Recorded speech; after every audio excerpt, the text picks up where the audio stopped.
स्वागत है। हम देख रहे हैं करंट अफेयर्स पार्ट 14। इससे पहले 13 पार्ट डाल चुके हैं। इसके अलावा आपको साइकोलॉजी, हिस्ट्री, ज्योग्राफी और प्रौद्योगिकी उससे रिलेटेड जो क्वेश्चन है हमारी जो प्लेलिस्ट है उसके अंदर मिल जाएंगे, उनको देखना ना भूलें। खासतौर से प्रौद्योगिकी का बहुत ही अच्छे टॉपिक है और आपके हिसाब से ही बनाए गए। रीट मीन्स की जो तैयारी कर रहे हैं, क्योंकि आपको बार बार पढ़नी पड़ती है सब चीज़ें। कोई भी कोई कंपटीटिव एग्जाम आप ध्यान रखिए, एक दो बार पढ़ के नहीं, कोई भी एक चीज़ एक दो बार पढ़ के आपको इतनी लंबे टाइम तक याद नहीं रह सकती।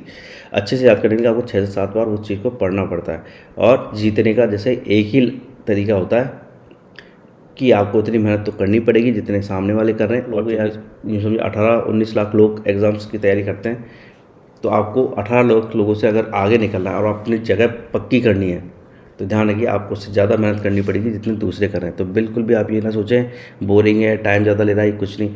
आपको डेली बेसिस पे बहुत ज़्यादा पढ़ाई करने की ज़रूरत है और अब आपका एग्ज़ाम भी नज़दीकी आ गया है। खैर शुरू करते हैं करंट अफेयर्स। किस भारतीय खिलाड़ी ने वर्ल्ड जूडो चैंपियनशिप में देश को पहला स्वर्ण पदक दिलाया?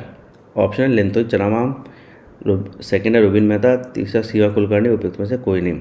देखिए जूडो चैंपियनशिप में भारत को कभी भी गोल्ड मेडल तो नहीं मिला ये, और ख़ास बात यह है कि इस साल इंडिया को 2-3 ऐसे गेम्स हैं जिसमें पहली बार रिकॉग्निशन मिला। आप मुझे कमेंट सेक्शन में बताइएगा कि वो दूसरा गेम कौन सा है।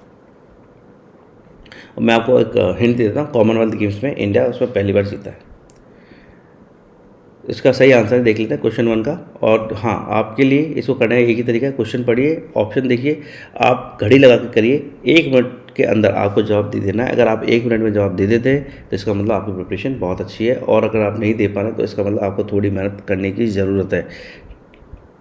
क्योंकि बिना मेहनत करे आप अपनी जगह पक्की नहीं कर पाएंगे। हम आपके लिए बहुत मेहनत से क्वेश्चंस बना रहे हैं, टॉपिक्स बना रहे हैं, आप उनको देखना ना भूलें और बार बार देखें ताकि आपको चीज़ें पक्के तौर पे याद हो जाए। तो इस क्वेश्चन 1 का आंसर देख रहे हैं, इसका आंसर है लिंथोई चनाम्बाम।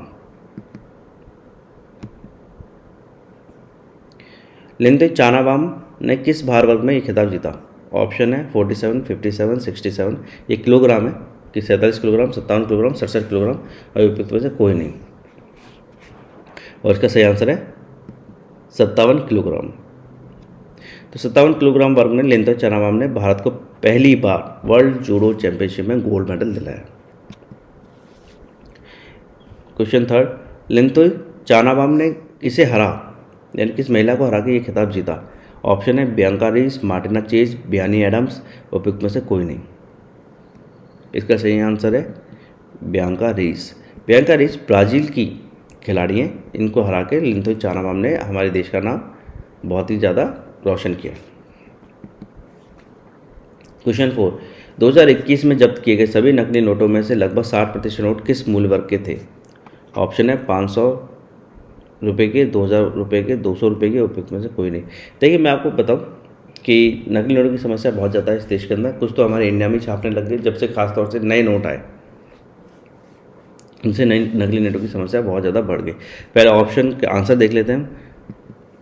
आंसर है 2000 रुपये। देखिए नकली नोट जब भी छपते हैं ना तो मैक्सिमम जो हायर डिनोमिनेशन होता है यानी उच्च मूल्य वर्ग का होता है उसी के छपते हैं। तो इस वक्त जो सबसे उच्च मूल्य वर्ग है 2000 रुपये का नोट है। क्योंकि क्या होता है कि अगर एक नोट चल जाए 2000 रुपये का मान लीजिए, तो उनके जो वैल्यूएशन है वो बहुत ज़्यादा करेंसी बिक जाती है, और या जो समझिए कि किसी के साथ धोखा करना ज़्यादा आसान होता है। जैसे 2000 रुपये तक का नकली नोट चलाने के लिए 200 रुपये के कम से कम 10 नोट चलाने पड़ेंगे, 500 रुपये के 4 नोट चलाने पड़ेंगे। नुकसान नहीं होता। जनरली नकली नोट 2 कारणों से चलते हैं। एक तो विदेशी जो होते हैं, जो कोई भी जैसे ऐसा बाहरी ताकत या बाहरी देश जो हमारे देश की अर्थव्यवस्था को ख़राब करना चाहता हो, वो नकली नोट चलाता है। दूसरा, देश के कुछ लोग जो जुर्म करते हैं और जो नकली नोट छाप के साथ धोखाधड़ी करना चाहते हैं, वही ऐसा करते हैं। असल में क्या होता है कि जब भी नकली नोट किसी देश के करेंसी सिस्टम में ज़्यादा होंगे, यानी किसी देश के करेंसी सिस्टम जो नॉर्मल सिस्टम उसमें ज़्यादा होंगे, उसमें क्या होगा कि जो इन्फ्लेशन रेट है, जो मुद्रास्फीति की दर है, वो बहुत ज़्यादा बढ़ जाएगी क्योंकि पैसे बहुत ज़्यादा हैं। जितने पैसे भारत या कोई भी देश छापता है हमेशा इस हिसाब से छपते हैं या इस हिसाब से आते हैं कि जो मुद्रास्फीति की दर है तो ज़्यादा ना बढ़े। अभी आपने देखा ही होगा बैंक क्यों करते हैं, लिक्विडिटी बढ़ाना क्या होता है? लिक्विडिटी बढ़ाना ये होता है पैसे लोगों के हाथ में ज़्यादा चले गए, और नकली नोट ज़्यादा चले गए इसका मतलब लोगों के हाथ में पैसे चले गए, और वो अगर सिस्टम में चले गए और वो एक्सेप्ट हो जाते हैं, यानी खरीदने बेचने में एक्सेप्ट हो जाता है, तो इससे मुद्रास्फीति गड़बड़ा जाती है और किसी भी देश की अर्थव्यवस्था को भारी नुकसान पहुँचता है। और ये हमेशा हायर डिनोमिनेशन में होता है। पहले 10,000 रुपये के नोट छापे गए थे एक बार, अगर आपको पता हो, नहीं पता हो तो मैं बता देता हूँ। 10,000 रुपये तक के इंडिया ने नोट छापे हैं। फिर इंडिया को थोड़ा समझ में आया कि हमारे कई देश ऐसे हैं जो चाहते ही नहीं कि इंडिया आसानी से तरक्की करे, फिर इंडिया ने वो नोट कम डिनोमिनेशन कर दिए। अब 2,000 रुपये का सबसे मैक्सिमम डिनोमिनेशन है। क्वेश्चन 5, इकोनॉमिक्स इंटेलिजेंस यूनिट की ग्लोबल लिवेबिलिटी इंडेक्स, इस इंडेक्स को भी याद कर लीजिएगा कि ये इंडेक्स कौन देता है, के अनुसार कौन सा शहर दुनिया में रहने के लिए सबसे अच्छा है। ऑप्शन है जिनेवा, लंदन, वियना, उपयुक्त में से कोई नहीं, और इसका सही आंसर है वियना। क्वेश्चन 6, केंद्रीय प्रदूषण नियंत्रण बोर्ड ने प्रभावी एक्शन प्लान के जरिए 1 जुलाई से सिंगल यूज प्लास्टिक किससे संबंधित है कि वस्तु पर प्रतिबंध लगाए। ऑप्शन है, असल में क्या है, इन सिंगल यूज प्लास्टिक पर आपको पता ही होगा बैन लगा दिया गया है इंडिया में, तो उसमें से कितनी वस्तुओं पर प्रतिबंध लगाया गया। ऑप्शन 1 18, 19, 20, उपयुक्त में से कोई नहीं, और सही आंसर है 19।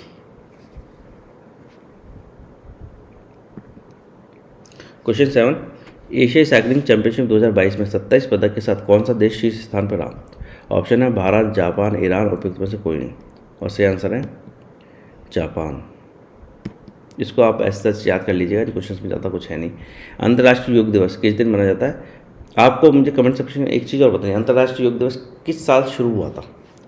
ऑप्शन है 21 जून, 22 जून, 23 जून, उपयुक्त में से कोई नहीं, और इसका सही आंसर है 21 जून। क्वेश्चन 9, अंतर्राष्ट्रीय योग दिवस की थीम क्या थी। ऑप्शन है yoga for humanity, yoga for universe, yoga for world, उपयुक्त में से कोई नहीं। ये बहुत ज़रूरी है कभी, क्योंकि ज़्यादातर क्या दिवस वगैरह याद कर लेते हैं, लेकिन थीम वगैरह याद करना थोड़ा मुश्किल पड़ जाता है। ऑप्शन है yoga for humanity.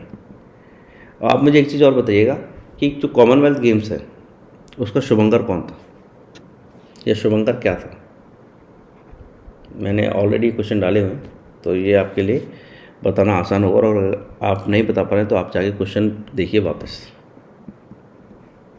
Question 10, world refugee day किस दिन मनाया जाता है। ऑप्शन है 20 जून, 21 जून, 22 जून, उपयुक्त में से कोई नहीं, इसका सही आंसर है 20 जून।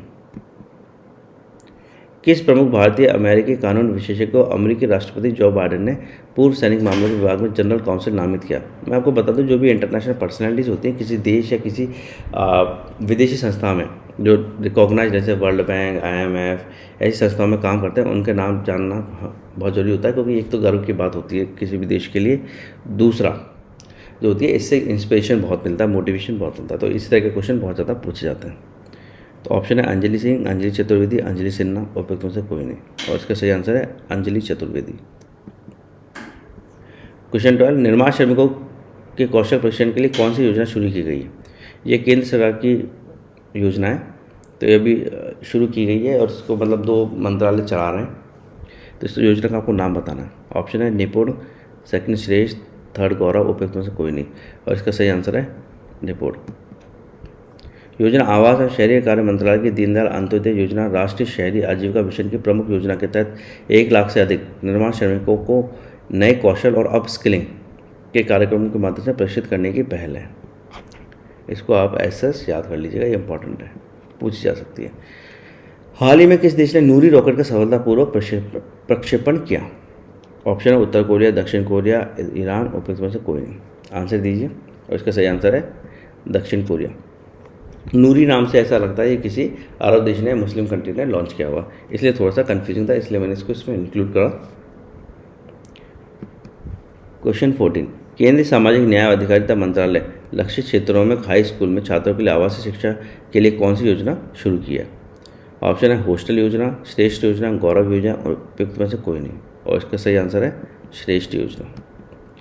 देखिए, इस योजना के तहत कक्षा 9वीं और 11वीं में प्रवेश के लिए प्रत्येक वर्ष लगभग 3000 सीटें प्रदान की जाएंगी। क्वेश्चन 15, ई संप्रति एक्स सैन्य अभ्यास भारत ने किस देश के साथ किया। बहुत इंपॉर्टेंट, इस सैन्य अभ्यास पूछे जाते हैं, राजस्थान में बहुत ज़्यादा चलाना है। पहले UPSC में भी चलाना था, लेकिन खैर वहाँ ये कम हो गया, अब यहाँ बहुत ज़्यादा है।